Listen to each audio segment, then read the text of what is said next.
दोस्तों गिरी डूडल के इस प्लेटफॉर्म पे आपका बहुत बहुत स्वागत है। आज हम ट्रिग्नोमेट्रिक फंक्शन एक नया लेसन 12th का स्टार्ट कर रहे हैं। ऑलरेडी मैंने इसके पहले मैथमेटिकल लॉजिक और मैट्रिसेस 100% बहुत अच्छे तरीके से कंप्लीट करा दिया है।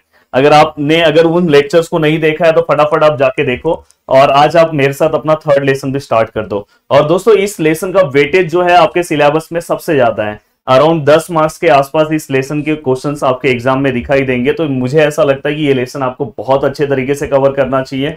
अब आज इस लेसन में आज मैं एक्सरसाइज नंबर 3.1 कराने वाला हूं, जिसके अंदर मैं question number first and question number second, जो किसके ऊपर डिपेंड है दोस्तों, प्रिंसिपल सॉल्यूशन के ऊपर डिपेंड है जो क्वेश्चंस आज हम सॉल्व करने वाले हैं। देन उसके बाद हम जनरल सॉल्यूशन पे आएंगे और ऐसे ऐसे करके एक दिन ऐसा आएगा कि अपना ये लेसन भी कंप्लीट हो जाएगा। चलो वन बाय वन स्टार्ट करते हैं, पर उसके पहले कुछ बेसिक चीजें जो 11th की यहाँ पे जरूरत पड़ने वाली है। सब कुछ मेरे लेक्चर की खासियत ये है कि मैं 11th की चीजों को भी आपको रिवाइज करा के सब कुछ दे रहा हूं। अब दोस्तों यहाँ पे आपको दो तीन चीजें पता होनी चाहिए। देखो ये फर्स्ट, यहाँ पे आपको सबसे पहले क्वाड्रेंट सिस्टम पता होना चाहिए। ये फर्स्ट क्वाड्रेंट है, ये सेकेंड क्वाड्रेंट है, ये थर्ड है और ये फोर्थ है। ये तो हम 9th क्लास में पढ़ते हैं, इतना तो हमने 9th में पढ़ा है।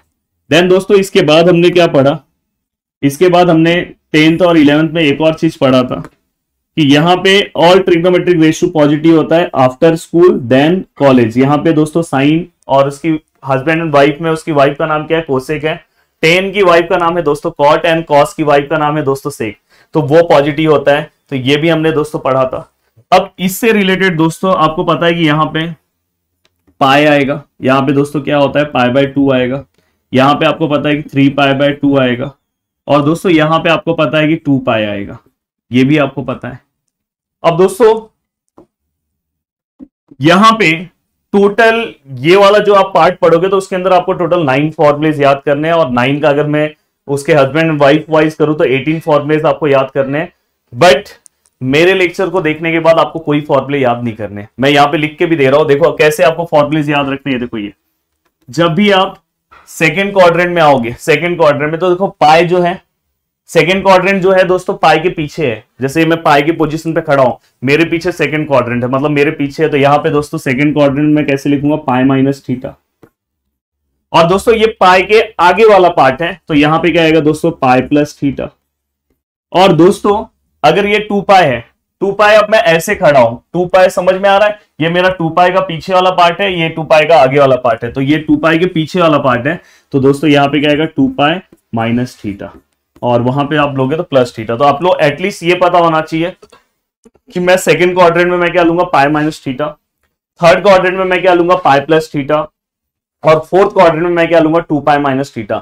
जिनको नहीं समझ में आ रहा है वो एज इट इज इसे क्या कर ले दोस्तों, याद कर ले। ये याद कर लोगे ना, 18 फॉर्मुले याद करने की कोई जरूरत नहीं है। 18 फॉर्मुले आप तुरंत चुटकी में इसके आंसर्स को लिखोगे। अब देखो यहाँ पे आपको मैं तरीका बता रहा हूं। देखो मैं 18 फॉर्मुलेज जो है उसके अंदर से 9 फॉर्मुलेज मैं लिख के भी दे रहा हूं आपको। देखो यहाँ पे अगर मैं सेकंड क्वाड्रेंट की बात करूं तो आप कैसे लिखोगे, साइन पाई-θ, कॉस पाई-θ, फिर क्या लिखोगे दोस्तों आप tan पाई-θ। ये कौन से क्वाड्रेंट की बात हो रही है, सेकंड की। अब वही अगर थर्ड क्वाड्रेंट की बात करोगे तो क्या लिखोगे दोस्तों, साइन पाई+θ, कॉस पाई+θ और क्या लिखोगे दोस्तों tan पाई+θ। और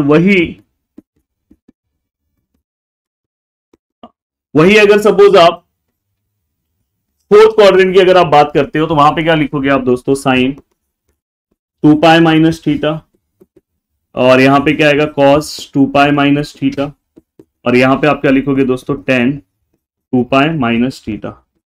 इस तरह से आप बहुत सारे वैल्यूज को लिखते जाओगे। प्लीज क्रम आपसे मेरा रिक्वेस्ट है कि आप बीमार हो तो आप बाहर चले जाओ, इधर एसी चालू है। हमारे छोटे कलम जी यहाँ पे आए हुए हैं और वो एंट्री ऐसा मारते कि हमें पता नहीं चलता, अचानक से आ जाते हैं। अब दोस्तों यहाँ पे देखो, यहाँ पे जब भी ये जो एंगल्स है ना दोस्तों, अलाइड एंगल कॉन्सेप्ट है। जब भी ये एंगल एक्स एक्सिस का रहेगा ना तो हम साइन का साइन ही लिखते हैं। तो देखो मैं यहाँ पे साइन का साइन लिख रहा हूँ, कॉस का कॉस लिख रहा हूँ, टेन का टेन ही लिख रहा हूँ। यहाँ पे भी क्योंकि ये सब एक्स एक्सिस के एंगल है तो यहाँ पे भी साइन आएगा, यहाँ पे भी कॉस आएगा, यहाँ पे भी दोस्तों टेन आएगा, यहाँ पे भी साइन आएगा, यहाँ पे भी कॉस आएगा और यहाँ पे भी दोस्तों टेन आएगा। अब दोस्तों इसके बाद अगर आप देखोगे ये कौन से क्वाड्रेंट के एंगल्स हैं, सेकंड क्वाड्रेंट के। और सेकंड क्वाड्रेंट में कौन पॉजिटिव होता है, सेकंड क्वाड्रेंट में सर साइन पॉजिटिव होता है। देखो आपने यहाँ पे बताया है तो साइन प्लस होगा, बाकी के दोनों माइनस होंगे। थर्ड क्वाड्रेंट में अगर मैं आऊं तो कौन पॉजिटिव है दोस्तों, tan है, तो tan प्लस होगा, बाकी के दोनों माइनस है। फोर्थ क्वाड्रेंट में अगर मैं आऊं तो वहां पे दोस्तों cos पॉजिटिव है, बाकी के ये दोनों माइनस है। अब सेम इसी की तरह जैसे आपने sin cos tan निकाला, वैसे ही आप cot sec cosec का निकाल सकते हो, या तो आप इसके अकॉर्डिंग भी आप लिख सकते हो। अब मैं यहाँ पे आपको ऐसा तरीका बताऊंगा कि जिससे आपको ये फॉर्मूले याद करने की जरूरत ही नहीं है, बस आप मेरे को क्या याद करके दे दो। सेकेंड क्वाड्रेंट में हम क्या लेंगे दोस्तों, पाई माइनस थीटा। थर्ड क्वाड्रेंट में हम क्या लेंगे दोस्तों, पाई प्लस थीटा। और फोर्थ क्वाड्रेंट में हम क्या लेंगे, 2 पाई माइनस थीटा। अब देखो यहाँ पे मैं सम सॉल्व कर रहा हूं। हाँ, प्रिंसिपल सॉल्यूशन आपको हमेशा याद रखना चाहिए कि जब भी प्रिंसिपल सॉल्यूशन आप सॉल्व कर रहे हो तो आपका थीटा का जो वैल्यू है दोस्तों वो हमेशा 0 से लेके 2 पाई के बीच में आना चाहिए। 2 पाई मतलब 360, मतलब एंगल हमेशा आपको इसी के बीच में अगर आ रहा है तो आपका वो प्रिंसिपल सॉल्यूशन है, अदरवाइज वो आपका प्रिंसिपल सॉल्यूशन नहीं है। हाँ, वो 0 भी हो सकता है और ग्रेटर देन 0 भी हो सकता है, बट यहां पे देखो मैंने इक्वल टू नहीं बोला है, वो 360 नहीं होगा, लेस देन 360 चलेगा। तो यहां पे देखो लेस देन है, तो वो प्रिंसिपल सॉल्यूशन के वैल्यूज वहां पे लाई करेगा। अब देखो यहां पे मैं सम सॉल्व करूंगा तो आपको बहुत अच्छे से समझ में आएगा। देखो क्वेश्चन है कि find the principal solution of the following. और दोस्तों प्लीज लेक्चर को ज्यादा से ज्यादा लोगों तक शेयर करो, जिससे आपको पूरे के पूरे फॉर्मूले सब ट्रिक वाइज सब कुछ मैं यहाँ पे कराते जाऊंगा, आपके ऊपर कुछ बर्डन नहीं डालूंगा, अभी आपको दिखाई भी देगा। और एक और चीज आपको इसके पहले कर लेना चाहिए, आपको ट्रिग्नोमेट्रिक टेबल के वैल्यूज पता होने चाहिए। प्लीज ट्रिग्नोमेट्रिक टेबल के अगर आपको वैल्यूज नहीं पता है तो थोड़ा बहुत दिक्कत हो सकता है। अब मैं आपको ट्रिग्नोमेट्रिक टेबल के वैल्यूज भी थोड़े बहुत बता देता हूं। अब देखो यहाँ पे दोस्तों साइन है, यहाँ पे क्या है कॉस है, और यहाँ पे क्या है दोस्तों tan है। अब यहाँ पे अगर आपको वैल्यूज याद है तो बहुत अच्छी बात है, अदरवाइज दिक्कत हो जाएगा। मैं ट्राई कर रहा हूं कि आपको याद करवा दूं वैल्यूज भी।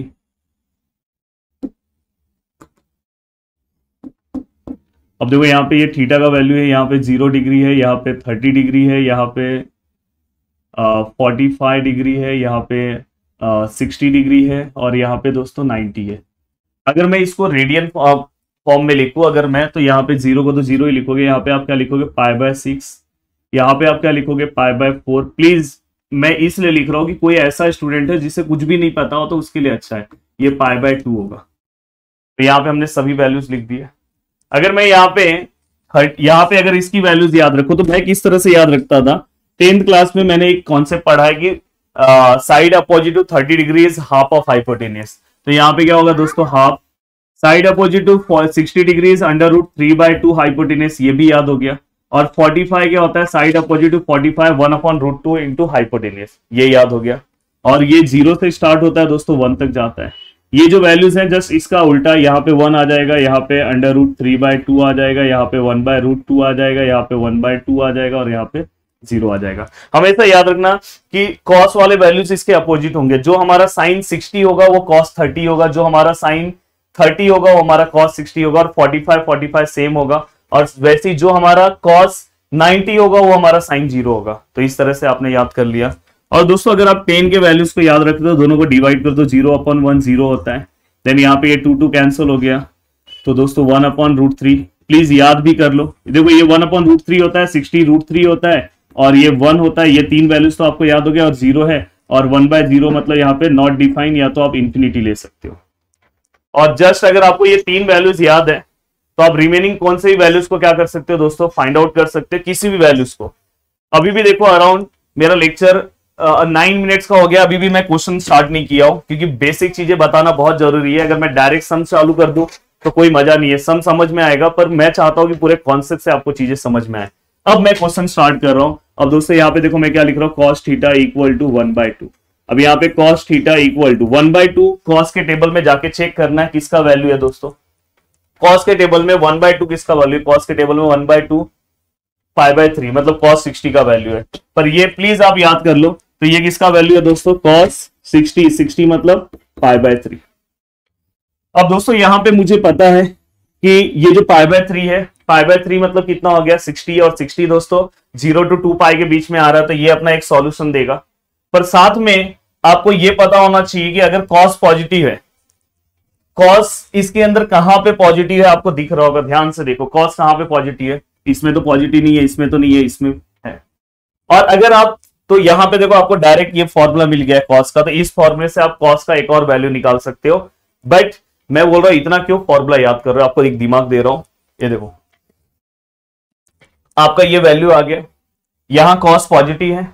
आप तुरंत सोचो कि कॉस पॉजिटिव कौन से क्वाड्रेंट में होता है, कॉस पॉजिटिव कौन से क्वाड्रेंट में होता है, तो after school then college. Sir यहां पे होता है, यहां पे, और यहां पे हम क्या लेते हैं 2 पाई माइनस थीटा। आप डायरेक्ट बिना फॉर्मूला याद किए आप सम सॉल्व करोगे। देखो बता रहा हूं, देखो cos theta equal to cos 2 pi minus ये जो वैल्यू दिया इसी को लिख दो। अब देखो यहां पे क्या आ जाएगा, cos theta which is equal to cos 3 2 जा 6, 6 माइनस 1 5 पाई बाय 3। अब दोस्तों इसे मैं 2 दे रहा हूं, तो यहां पे मैं लिख दे रहा हूं फ्रॉम 1 and 2। एक बार मेरा थीटा का जो वैल्यू आया दोस्तों क्या आया पाई बाय 3, और दोस्तों दूसरे बार मेरा जो थीटा का वैल्यू आया क्या है 5 पाई बाय 3। और दोस्तों ये जो दोनों वैल्यूज हैं वो दोस्तों मेरा 0 से लेके 2 पाई के बीच में लाई कर रहा है। ये वाला वैल्यू भी दोस्तों 0 से लेके 2 पाई के बीच में लाई कर रहा है। And therefore required principal solution pi by 3 and 5 pi by 3 हो गया। सेम अब देखो इसे आप सॉल्व कर रहे हो, सेम सबसे पहले मेरा सजेशन है कि अगर आपको सेक के टर्म में रखना है तो सेक में रखो, और अगर आपको वैल्यूज नहीं याद है तो आप इसे कॉस भी कन्वर्ट कर सकते हो। देखो मैं इसे सेक का हस्बैंड वाइफ रिलेशनशिप कॉस के साथ है, तो मैं इसे √3/2 कर दिया। अब कॉस के टेबल में √3/2 किसका वैल्यू है दोस्तों, साइन के टेबल में √3/2 किसका वैल्यू है, साइन 60 है, तो ये cos 30 होगा। cos 30 मतलब π/6, देखो cos π/6 का वैल्यू है, तो यहाँ पे क्या आ जाएगा दोस्तों, डायरेक्टली यहाँ पे क्या आ जाएगा cos π/6। अब ये π/6 मतलब 30 है, तो ये हमें एक सॉल्यूशन दे दिया क्योंकि ये 0 to 2 पाई के बीच में लाई कर रहा है। और एक और सॉल्यूशन हमें कहां से मिलेगा दोस्तों, cos थीटा है, ये यहाँ प्लस में आया।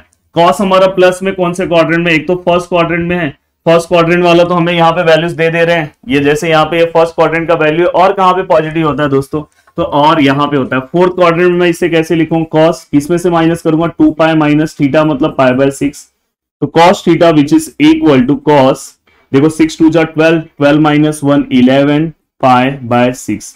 अब यहाँ पे मैं अगर इसको 1 and 2 कंपेयर करूं तो यहाँ पे थीटा इक्वल टू क्या आएगा दोस्तों π/6, एंड यहाँ पे थीटा इक्वल टू क्या आ जाएगा 11 π/6। मैं हमेशा ऐसी चीजें सिखाता हूं जो आपको बनाता है बहुत स्ट्रॉन्ग। ऐसा नहीं कि मैं आके सम सॉल्व करा के चले जाऊं, आपका कॉन्सेप्ट बहुत क्लियर होना चाहिए टॉपिक में। अब कोई भी सम आप सॉल्व करो, देखो इजीली सॉल्व कर लोगे। ये दोनों वैल्यूज आप चेक कर लेना, दोनों ही वैल्यूज अगर आप चेक कर लोगे तो उसके बीच में आता है। देखो इसे भी आप देखोगे तो ये अराउंड ये जो वैल्यू है दोस्तों उसके अंदर ही आएगा आपका। इसे भी अगर आप चेक करोगे, एक बार चेक कर लो।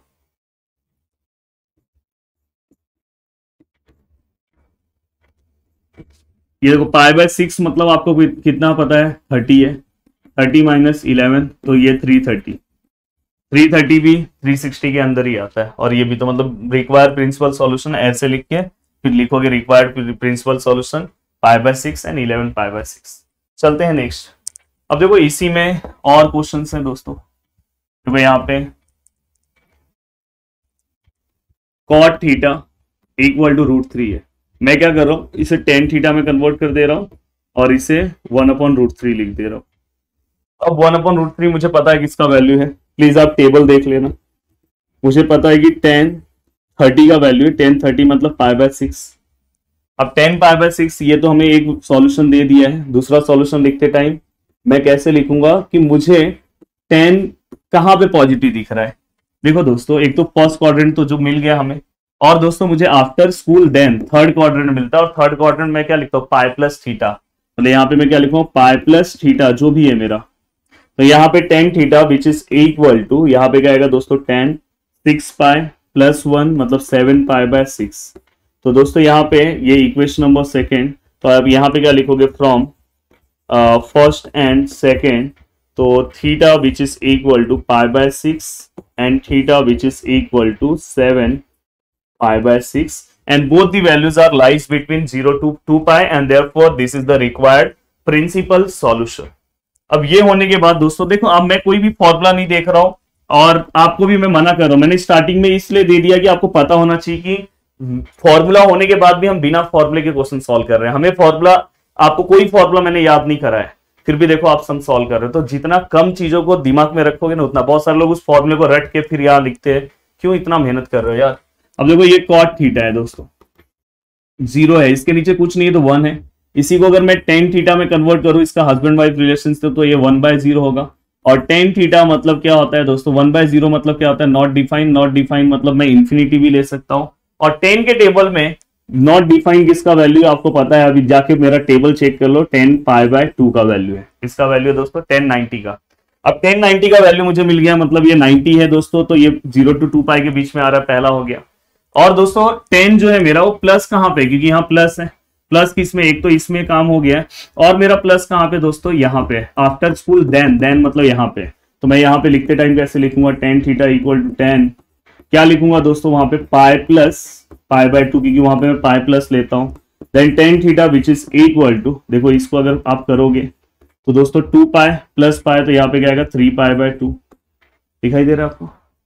अब 3π/2 जो है, then theta which is equal to, यहाँ पे क्या है 3π/2, और ये इक्वेशन नंबर सेकंड डाल दो, और थीटा इक्वल टू आपको क्या मिल गया, π/2। तो यहाँ पे आपको दो वैल्यूज मिल गए। आप अपने क्वेश्चंस को लिखना कैसे वो मैंने आपको बता दिया। अब देखो यहाँ पे क्वेश्चन नंबर सेकंड के कुछ क्वेश्चंस हैं। अब माइनस में हो या प्लस में हो, आपके लिए कोई भी चीज इम्पॉसिबल नहीं है, आप आराम से चीजों को सॉल्व कर सकते हो। और जरूर नीचे कमेंट करना कि सर मजा आ गया। देखो मैंने स्टार्टिंग का जो पार्ट है 9 मिनट तो बस उस पर ही लिया, बट रीजन है कि आप देखो आप खुद से सम सॉल्व कर रहे हो। बस मैं अगर एक भी सम बता देता फिर भी आप सॉल्व करते, पर मैं सॉल्व करा रहा हूं। अब देखो माइनस वाला सम भी मुझे कुछ बताने की जरूरत नहीं है। देखो साइन थीटा है, -1/2 है, साइन थीटा है, आपको टेबल में 1/2 वैल्यू पता है दोस्तों किसका है, साइन 30 का है। साइन 30 को हम कैसे लिखेंगे, साइन 30 मतलब π/6। अब दोस्तों यहाँ पे ये माइनस है, तो अब साइन साइन कैंसिल नहीं हो सकता है क्योंकि माइनस है आगे। तो हमें अब अलग वैल्यूज ढूंढने होंगे कि साइन किसके अंदर माइनस में होता है। तो देखो आफ्टर है, स्कूल है, देन है, कॉलेज है, तो इसमें साइन क्या है, पॉजिटिव है, इसमें भी साइन पॉजिटिव। तो माइनस में किस में होता है दोस्तों, यहाँ पे, ये दोनों में माइनस में। तो मतलब अपना काम ये दोनों है, क्योंकि यहाँ पे हमें माइनस आया है, तो अपना काम ये दोनों है। अब दोस्तों यहाँ पे देखो, अब यहाँ पे साइन के दो वैल्यूज बनेंगे। देखो ये sine theta equal to sine, अब देखो यहाँ पे ये देखो, ये माइनस साइन पूरा का पूरा ये माइनस गायब हो जाएगा फॉर्मूले के हिसाब से। बता रहा हूं क्यों गायब हो रहा है, फॉर्मूले के हिसाब से। तो यहाँ पे डायरेक्ट साइन आप कौन से क्वाड्रेंट में लिख रहे हो, थर्ड में। थर्ड में लिखते टाइम क्या लिखोगे दोस्तों, pi plus theta.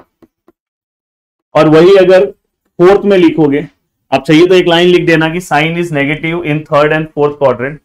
And then यहाँ पे आप लिखोगे, तो यहाँ पे भी देखो साइन, और यहाँ पे लिखते टाइम क्या लिखोगे, आपको पता है कि 2π, फोर्थ क्वाड्रेंट में लिखते टाइम 2π माइनस जो भी दिया है। अब आप बोलोगे सर आपने यहाँ माइनस था, यहाँ माइनस क्यों नहीं लिया।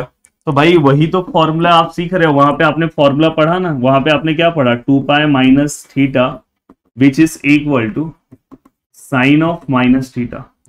वहां पे आपने ये फॉर्मूला पढ़ा ना, ये फॉर्मूला आपने याद किया ना। अगर साइन माइनस में तो उसको मुझे प्लस में करना है, तो ऐसे करूंगा। तो ये देखो साइन माइनस ऑफ थीटा, तो मैंने उसको इस फॉर्म में लिखा। यहाँ पे देखो ये माइनस फॉर्म में था, उसको मैंने प्लस में लिखा, तो इसलिए यहाँ पे मैंने नहीं लिया। तो आपको हमेशा याद रखना कि माइनस नहीं लेना है साथ में। अब अगर आप इसे लिखते हो तो ये साइन थीटा हो जा रहा है, ये दोस्तों साइन 6π प्लस पाई कितना हो जाएगा, 7π/6। Then theta which is equal to 7π/6, ये हो गया। और दूसरा वैल्यू यहां से मिलेगा दोस्तों, साइन थीटा इक्वल टू, देखो यहाँ साइन है 6 multiply by 2, 12π minus 1, 11π/6। Then theta which is equal to 11π/6, ये भी हो गया। तो यहाँ पे हमें थीटा के दोनों वैल्यूज मिले दोस्तों, दोनों हमारा काम हो गया।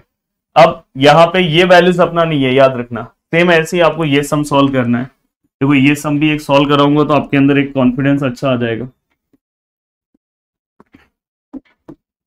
10 थीटा इक्वल टू -1, तो देखो यहाँ पे 10 थीटा है, 10 के टेबल में 1 किसका वैल्यू है दोस्तों, 1045 का है। तो 1045 को हम क्या लिखते हैं, π/4।